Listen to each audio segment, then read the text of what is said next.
Are you hungry, little girl? I guess so. You just had lunch. I know. It doesn't take long. Oh, hi, everybody. Hi. I'm Vera. And Christina. I don't know why I did that. That's usually at the end. Oh, my gosh. And Christina.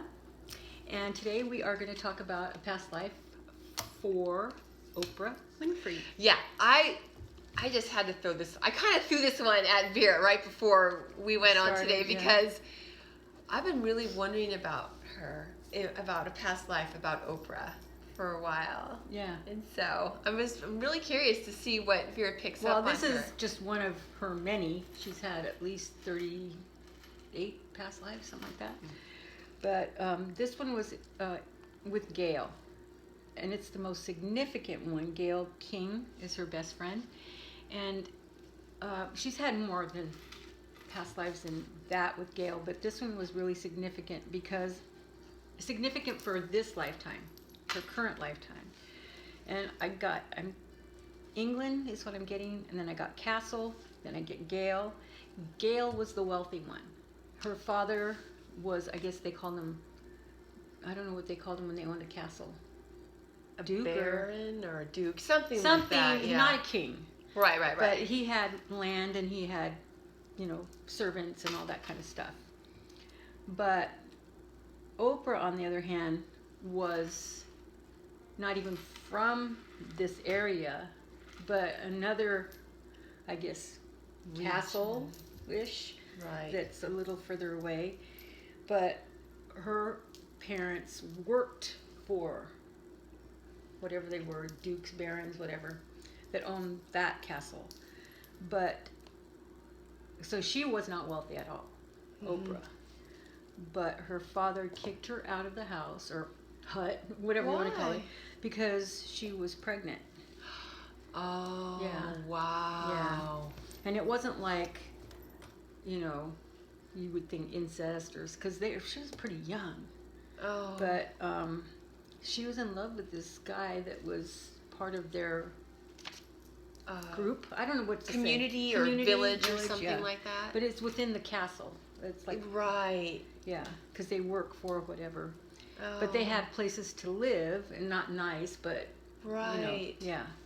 So she was kicked out of by the father, not even by the guy that owns the place. Right. The father's like, get Poor out. thing. Yeah. And she was, whoever got her that way said, that's not mine, kind of thing. And she was truly, truly in love with him. Oh, how sad. And it's not, what's his name that she's with right now. It was somebody totally different. But she was like, in love, I guess, as a 12-year-old could be, or... Right, well, of course. I mean, so, But still, innocent. I mean, didn't they get married early and all that stuff? Right, yeah, that's true. Yeah. So she was kicked out with nothing, Oprah, and then she just kept walking. Wow. And then, the whatever it is, she had to live off, I guess, the land or whatever, but she was like in bad shape when Gayle found her. Oh, because she was close to Gayle's castle that she had traveled. Wow. Just walking. Oh my gosh. And that's just how much tenacity this woman has. She's had it in a lot of lifetimes. Oh my gosh, I could see her doing that. Yeah. And she was like literally on her last leg. I mean, she was not making it because she had lost the baby because she couldn't eat, and all that stuff. So she had that to deal with. Oh, wow. Female stuff. Right. And then there was like, I guess you could call it a forest or something outside of the castle that Gayle would love to go to because she liked the serenity and all that. She, of course, wasn't supposed to, but she did anyway. Right. Which is a good thing. Yes. Because that's her curiosity that she has in this life. But yeah, she took her in. Aww. She literally saved Oprah's life. Oh my gosh. So in this lifetime, wow, she's reciprocating, Was there something else you were going to add real quick? I just wanted to say. It's just tight friendship. And I know people have said things about them, but they are very, very close. And I don't mean anything other than a sisterhood. Yeah.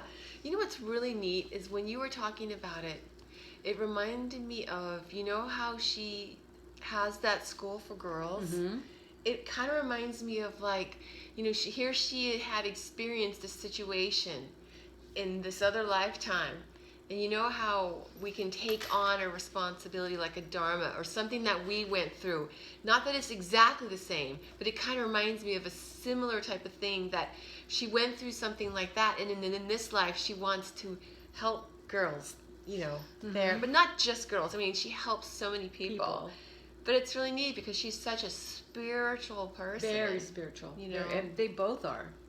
Yeah. You know, so, but they're spiritual, but then they're, I guess you could say, realist, and they, you know, they're like real down to earth people too. Right. I know there's going to be other people saying, "Oh, you don't know that," but that's just what I'm picking up. I don't know. That's what I feel. You know how you just feel things? It's just how.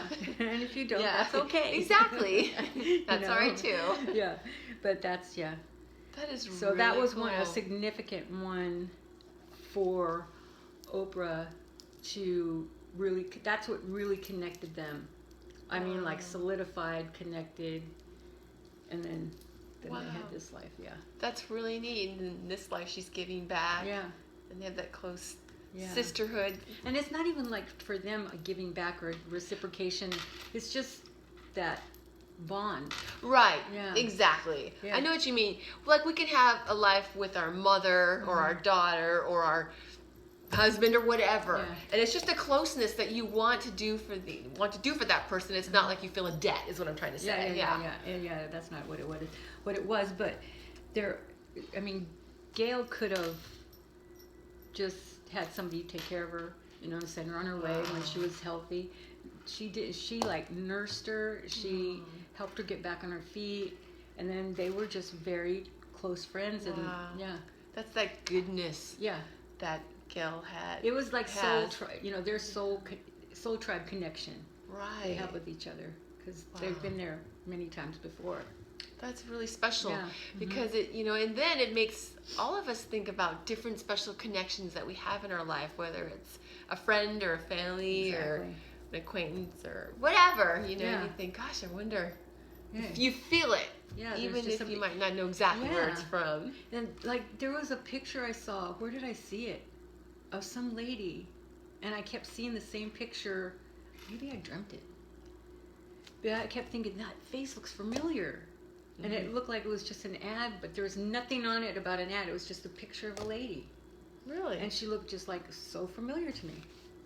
Was it a message from the other side? I don't know. I just thought of it right now.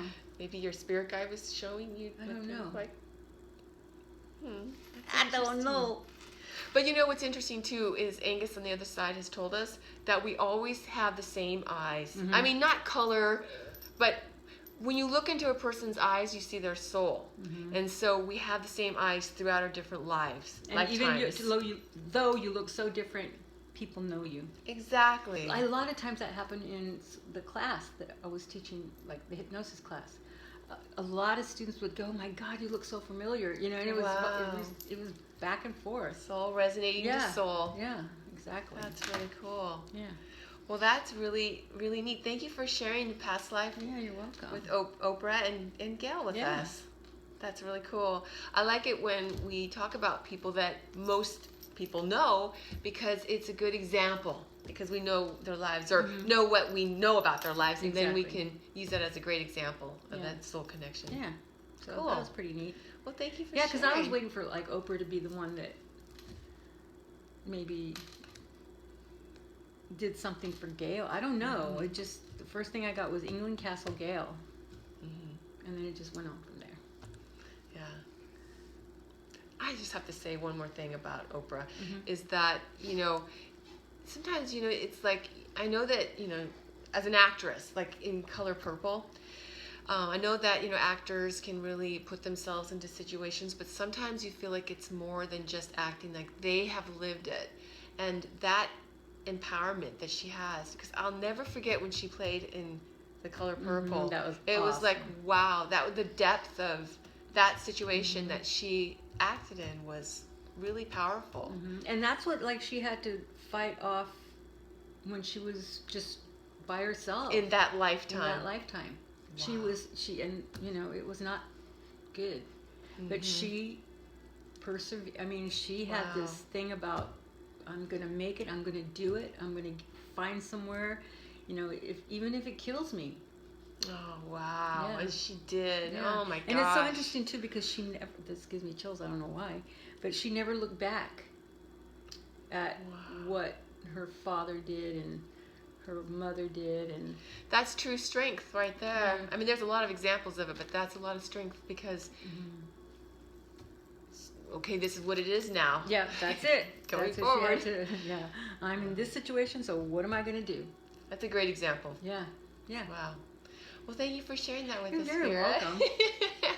We hope you enjoyed this episode. Yeah. Past lives. Very cool. Yeah, Oprah Winfrey and Gayle King. And we will see you next week for a Thanksgiving healing message. There you go. Healing, not Thanksgiving, but healing and of It's just physical Thanksgiving and time. emotional and Thanksgiving time and yeah. that kind of a thing. It's going to be a good one What too. we're all going through. And Yeah. so Thank there you. you go. See you later. Bye.